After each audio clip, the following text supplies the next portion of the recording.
Selamat pagi, Ibu Bapak dan saudara-saudara yang terkasih di dalam Yesus. Berjumpa lagi dengan saya, Wahyu Agustina Rimbita, di dalam Sapaan dan Renungan Pagi GKI Salatiga. Pada hari ini, Sabtu 6 Mei 2023. Renungan pada hari ini berjudul Tugas Seorang Bapa. Namun sebelumnya, mari kita bersama-sama bersatu hati di dalam doa. Mari kita berdoa.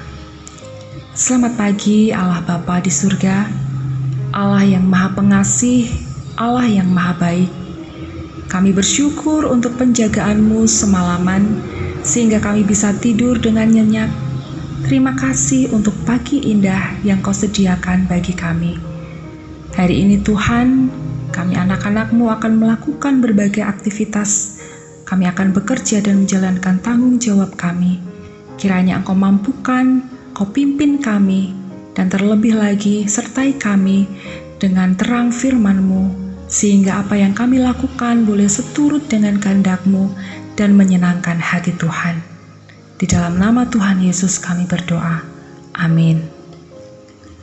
Bapak, Ibu, dan saudara-saudara, masih ingatkah akan sebuah kasus yang baru saja viral, yaitu tentang anak seorang pejabat pajak yang melakukan penganiayaan terhadap seorang pemuda?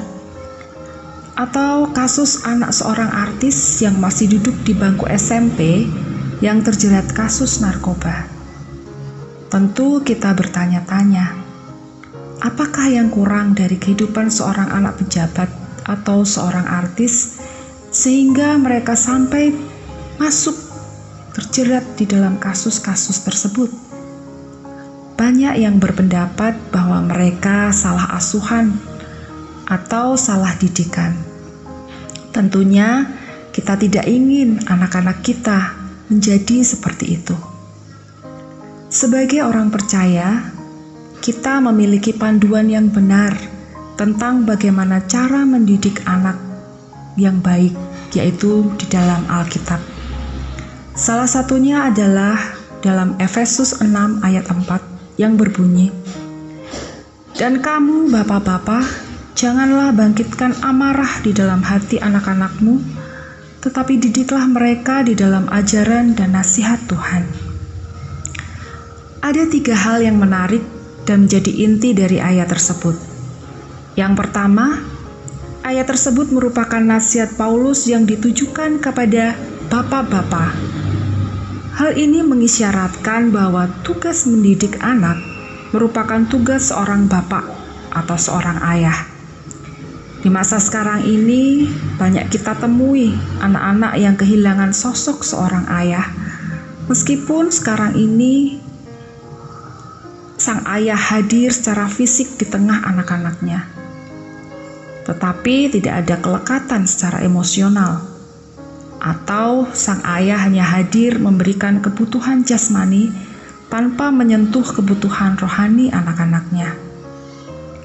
Terminologi bapak-bapak menyiratkan sebuah konsep teologis, yakni tanggung jawab utama dalam pembinaan spiritualitas anak berada di tangan para bapak. Intinya ialah seorang bapak tidak harus pandai berbicara, berdoa, atau berkhotbah, tetapi ia harus mempedulikan dan memperhatikan kerohanian anak-anaknya.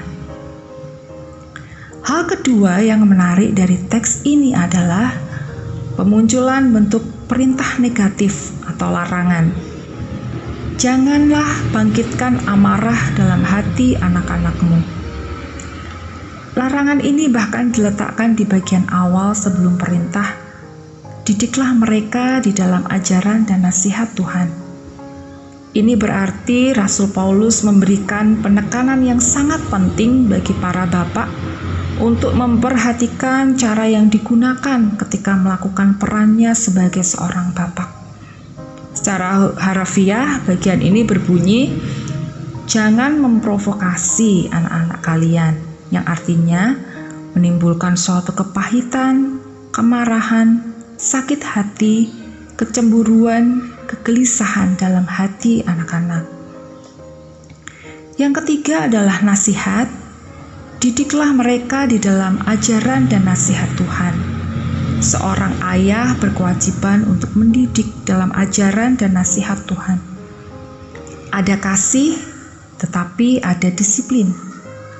Mendidik dengan kasih bukan memanjakan dengan memberikan apapun yang anak kita minta. Mendidik dengan kasih termasuk juga memberikan disiplin yang menolong anak untuk memahami bahwa ada konsekuensi dari setiap tindakan tidak benar yang mereka lakukan. Seorang bapak tidak hanya mengajarkan tentang pengajaran moral saja, tetapi juga iman keselamatan di dalam Kristus. Inilah yang membedakan ayah Kristen dengan yang lainnya. Sudahkah kita menjadi bapak yang melakukan perannya dengan baik? Sebagai orang tua, sudahkah kita mengajak anak-anak kita untuk mengenal Tuhan? Tuhan Yesus memberkati. Mari Bapak Ibu, kita bersama-sama masuk dalam doa. Terima kasih ya Tuhan, Engkau memberikan kami kepercayaan menjadi orang tua bagi anak-anak kami.